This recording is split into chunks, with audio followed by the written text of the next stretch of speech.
Good evening, I'm Matt Woodman. This is CTV News at 5. Tonight, life in the faster lane, test driving a new speed limit on a section of the QE2. Bear in mind, a park near Edmonton warning visitors about black bears.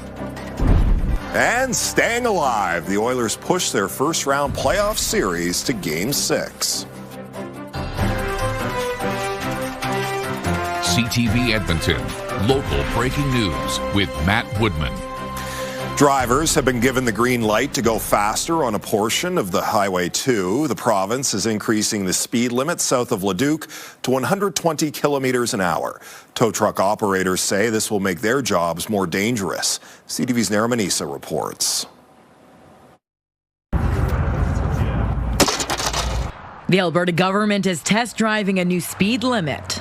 That's why we are increasing the speed limit to 120 kilometers per hour as a pilot project on a section of Highway 2. As of today, a 22-kilometer stretch of Highway 2 will see a 10-kilometer increase, starting south of the Leduc Government Vehicle Inspection Station.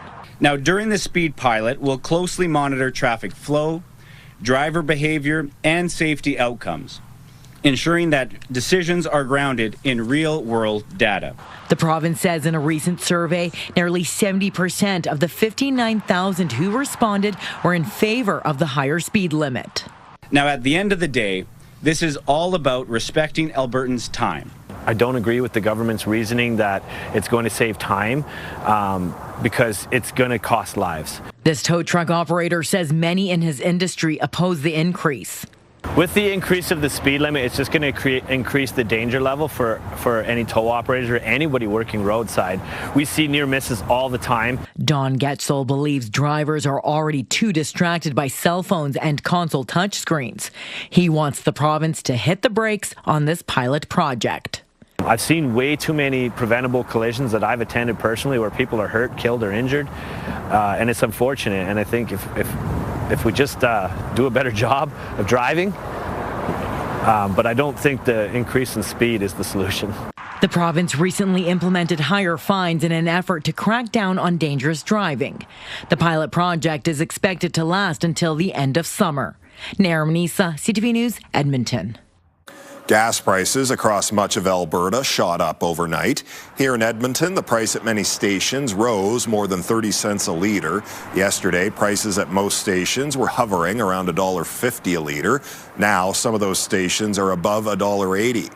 Energy analysts say supply constriction due to the ongoing conflict in the Middle East is causing some of the highest prices we've ever seen.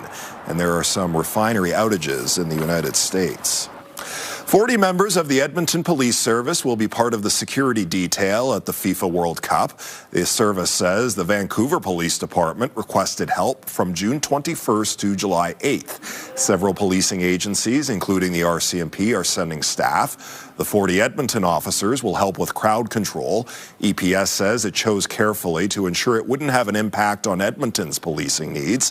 The positions are paid for through a federal, provincial, and municipal pool of money supporting the World Cup games. 2 exotic birds that were in the back of a stolen truck have been found. RCMP say on Sunday a truck with a crated peacock and peahen was stolen from Stony Plain.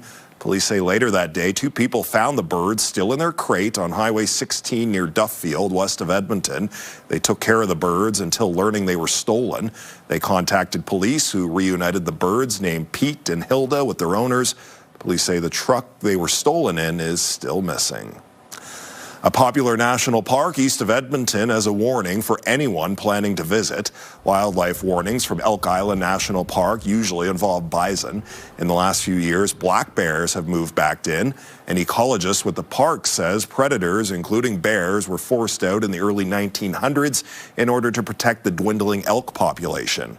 Now, to protect park visitors, they're urging people to consider carrying bear spray and changing their habits. We have to travel in groups. We can't go for those solo runs at dawn or dusk with AirPods in. We have to respect the bear space. We have to learn how to deal with encounters. And we have to make sure that we don't do things that would food condition bears, like leave food unattended and out and attractants in places. Staff say it also means not stopping along the side of the road. Park staff say the more bears become accustomed to humans, the more problems it will create. West Edmonton Mall is sending one of its sea lions on a new adventure. The mall says after 19 years, Quinty will move to an accredited facility in the United States. She will join a group of female sea lions. Females, we're told, generally do not continue to live with males outside of mating season. The mall says the move has been carefully planned to ensure her well-being. The mall's animal training supervisor says Quinty will be missed by visitors and staff. It's heartbreaking. They're our colleagues at the end of the day. They're animals that we live and bond with. So it's heartbreaking. So knowing this is the best transition for Quinty in this life stage makes us happy, but of course it's bittersweet. There will be a final show celebrating Quinty on May 30th at 2 p.m. The Edmonton Oilers live to see another day. They're keeping their playoff hopes alive with a big win against the Anaheim Ducks last night. CTV's Evan Kenny has more on the Oilers' top players finding their scoring touch.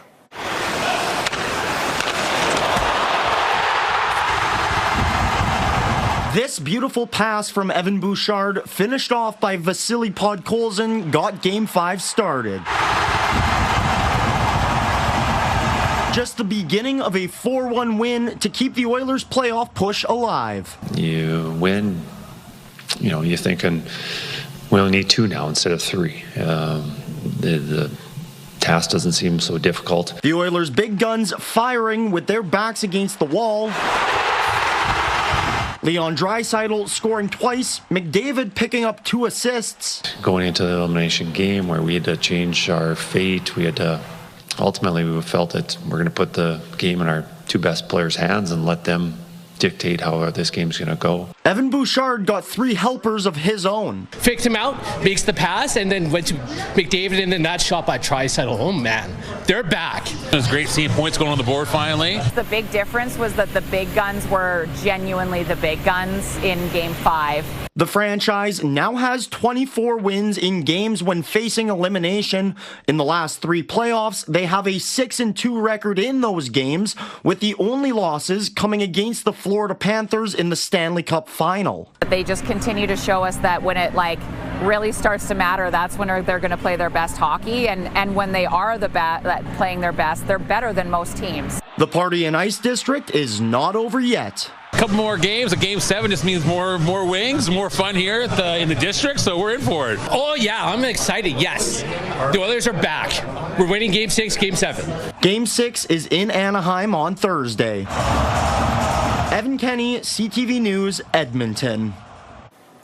Finally, some signs of spring around here, Josh. We've got another Edmonton Oilers playoff win, and the weather's really warming up around here, too. Hey, listen, the warm temperatures are back. Oh, just baby. like the Oilers. They're so back. And they're sticking around. 17 degrees right now. That was our daytime high for today. 14 at Elk Island right now. A little cooler there in Villeneuve, sitting at 16 degrees. Wind about 10 to 15 kilometers per hour, so there's a little bit of a breeze out there across the region. 3 degrees above average. First time since early last week that we've been above average.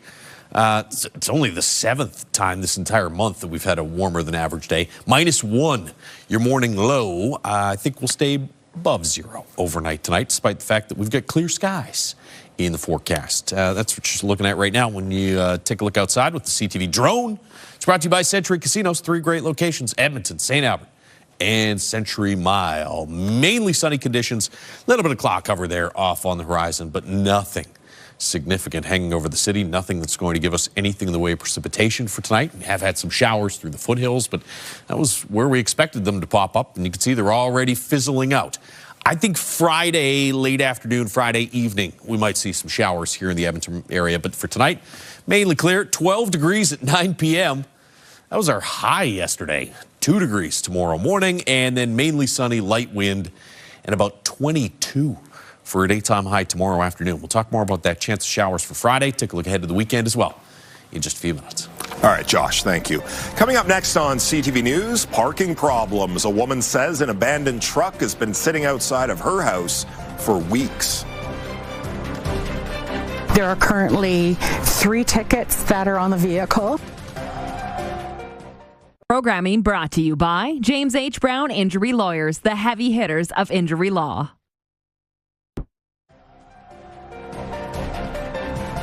You're watching CTV News at 5. The number of vehicles abandoned on public roads across Edmonton keeps growing. Well, city councilors say they're working on a fix. Homeowners say they're fed up with the unsightly and potentially dangerous obstacles. CTV's Connor Hogg reports.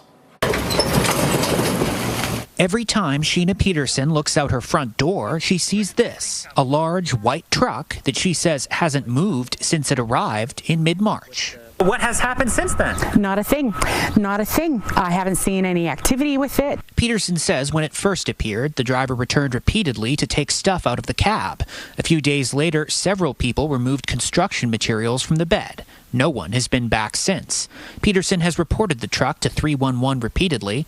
It's blocking a fire hydrant and parked a ways from the curb. There are currently 3 tickets that are on the vehicle. When he was out on the 21st, there was a ticket on the windshield. He took that ticket, so he's aware that he's in violation of where he's parking. Even though more than a month has gone by, Peterson says she's been told there's nowhere to tow the truck to. 311 on bylaw basically advised me that the impound lot for seized vehicles, towed vehicles, is at capacity, that there was nothing that they could do. I think it's important to speak up about it, but also recognizing we do have some constraint. Peterson's councillor Karen Tang says while City Council is working on a fix, it's more complicated than one might think.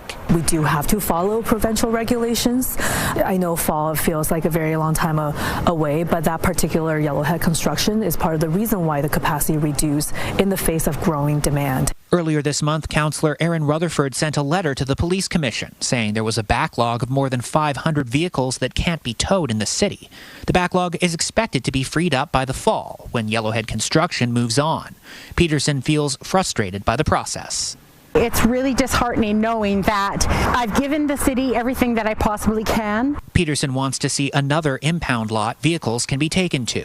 Tang says that's a conversation councillors are having. Connor Hogg, CTV News, Edmonton. Animals at the Edmonton Humane Society have some new toys to call their own thanks to some local students. This morning, grade 3 students from Father Michael Moreau brought a box full of handmade toys and cards to the Humane Society. The students used donated recycled materials to braid fabric into tug toys and balls for bunnies. This was part of a project that put the kids in charge of choosing how they wanted to help their community.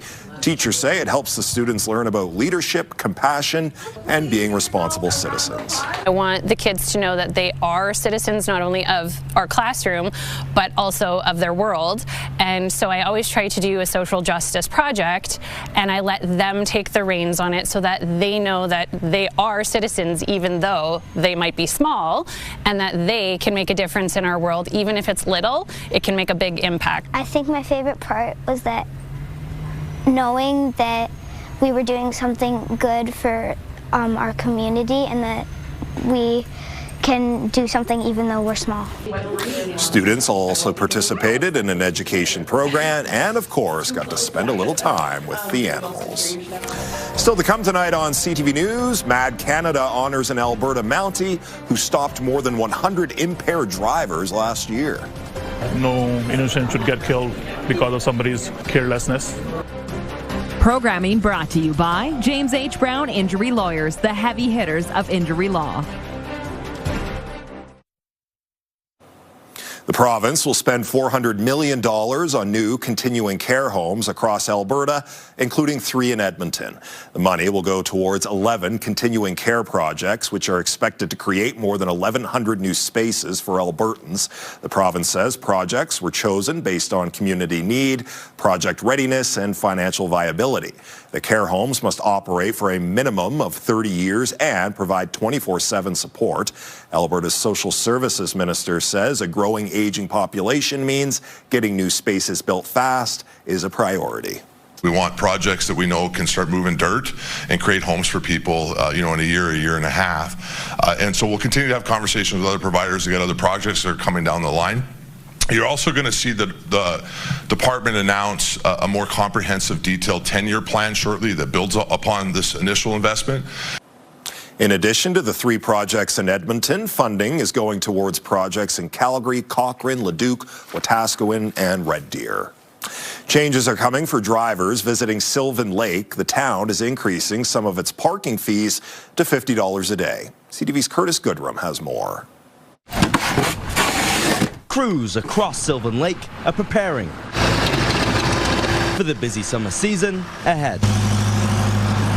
Those visiting the town this year will see some changes. The biggest, a $20 increase for parking from $30 to $50 a day. This last upgrade cost millions of dollars for washrooms and revamping the parking down here. It's all got to come out of somebody's pocket. Which is ours. The beach can definitely get messy in the summer if people are not mindful to pick up after themselves. The mayor voted against the increase, saying that's too high. She does expect more money is needed for extra services during the peak summer season.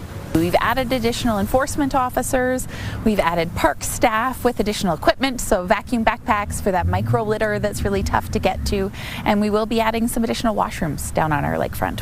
As one of the biggest free parking lots in Sylvan Lake, right by the library, over 200 stalls will soon be paid, making those who want free parking to travel across the tracks an extra block to the beach.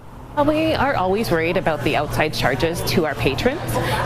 We never want it to be a deterrent to come to the beach. Son of a Beach restaurant on Lake Shore says the higher parking prices could impact business. Maybe after this year, perhaps maybe the town reevaluates the actual cost to our patrons and our tourists and our locals, everybody. Parking changes come into effect this Friday. We are trying something new this year, and we'll see how that goes. I anticipate we'll make changes again next year, and we'll look and see if there's any, again, unintended consequences. It could definitely help the tourists think a little more about the way that they treat a place that isn't theirs. We're right in the middle, and it's a beautiful spot. From Sylvan Lake, Curtis Goodrum, CTV News.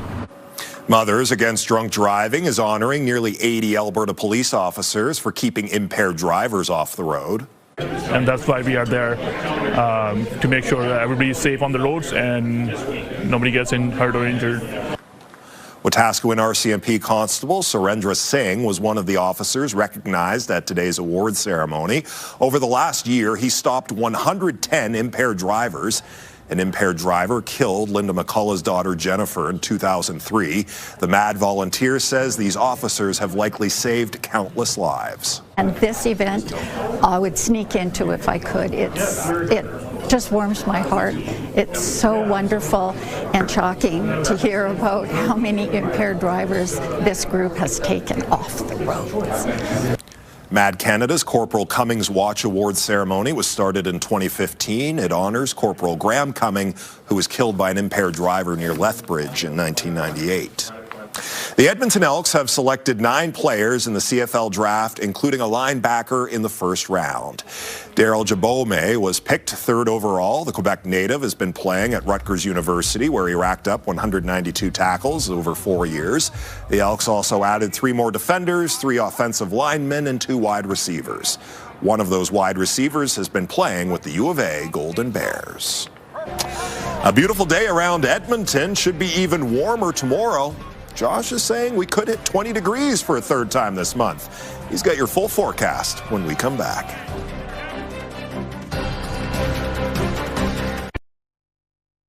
Thursday in your morning, we're throwing things back to a more thoughtful time for tunes. We're talking mixtapes and burned CDs. And remember that thing. Have your say on the text line and join in the conversation starting at 6. Your Morning Edmonton, weekdays.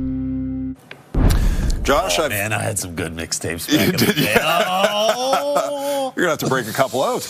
No, I give them a tell. Did any of them have I Can See Clearly Now the Rain Is Gone? Because I'm loving the weather out there lately. One of them might. That might have got me a date on that one. Take a look outside. There's the Action Furnace River Valley Sky Campus, brought to you by Action Furnace. Fixed right or it's free. 17 degrees for a daytime high officially. Although there are parts of the city that are at 18, 19. Rio Terrace was at 19 a moment ago. Summerside's now at 19. Beverly's been in that 18, 19 range. So we'll see where the official number comes in. So far, 17. is the official daytime high. 15 in Fort McMurray, 21 in Grand Prairie, and 16 to the south in Red Deer. You got a little bit of cloud cover across the north. You got some clouds in through the foothills, through western and southern parts of the province. You've got a few scattered showers that popped up earlier in the day. Those are all fizzling out now, and it looks like most of the province should be fairly clear overnight tonight. That'll start to change Friday. There's a little bit of a cold, more of a cool front than a cold front. That'll give some showers late Thursday night or early Friday morning to northwestern sections. Fort McMurray and areas to the north wake up to a little bit of shower activity on Friday. Here in Edmonton, we're still solidly on the warm side of things, but we do get some increase in cloud on Friday, and there's a chance of some showers through parts of central and north central Alberta late Friday afternoon or early Friday evening. Temperatures aren't going to drop all that much, though. Looks like we're just out of the 20s and back into the high teens. 0 in Fort McMurray tomorrow morning. Should be around 2 in Grand Prairie, as well as here in Edmonton. -2 in Red Deer. Highs around 20 across the northeast. Little extra cloud cover in Fort McMurray. Grand Prairie, 23. Same for Whitecourt and Edson tomorrow. Close to 20 with some sunshine in Jasper. Red Deer gets to about 20, 21 degrees, and 18 under mainly sunny skies in Lloydminster. Here in the city, 12 degrees at 9 p.m. We'll drop to +2. So staying above 0. No frost tomorrow morning. 17 by lunchtime, and a high of around 22 late tomorrow afternoon. And if you look at the bottom of the screen, you can see the wind stays light right through the course of the next 24 hours. 19 on Friday with that increased cloud cover. There's your chance of showers Friday late in the day. Some clearing on Saturday, about 18 or 19 Saturday, and then back into the low 20s on Sunday. More showers in the forecast late in the day Monday of next week. So no snow in the forecast. We do have a couple pockets of showers headed our way. The Mighty Millions Lottery has an absolute final deadline of midnight Friday. Get your tickets before then if you want to be a big winner. $2.5 million grand prize package includes the luxury show home and $100,000 cash. Go to mightymillionslottery.com. Some ups and downs over the course of the next 10 days, but you got some 20s in there, and the coolest daytime highs no worse than about average in the mid-teens. All right, Josh, thank you. And that's our show. Thanks for watching. I'm Matt Woodman. CTV News continues right now.